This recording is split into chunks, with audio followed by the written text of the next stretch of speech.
Hey guys!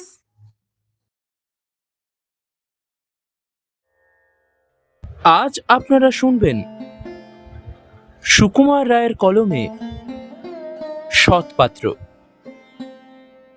শুনতে পেলুম পোস্তা গিয়ে তোমার নাকি মেয়ের বিয়ে।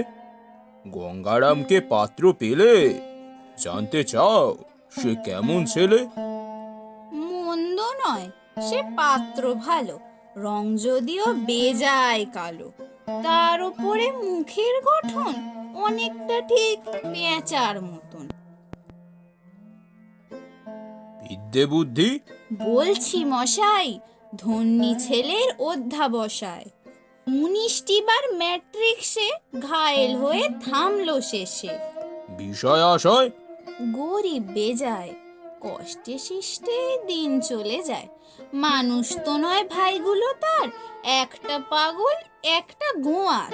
আর একটি সে তৈরি ছেলে, জাল করে নোট গেছেন জেলে। কনিষ্ঠটি তবলা বাজায়, যাত্রা দলে 5 টাকা পায়। গঙ্গারাম তো কেবল ভোগে, পিলের জ্বর আর পাণ্ডু রোগে। কিন্তু তারা উচ্চ ঘর, কংসরাজের বংশধর। শ্যামলাহিরি বনগ্রামের, কি যেন হয় গঙ্গারামের। যা হোক, এবার পাত্র পেলে। এমন কি আর মন্দ ছেলে?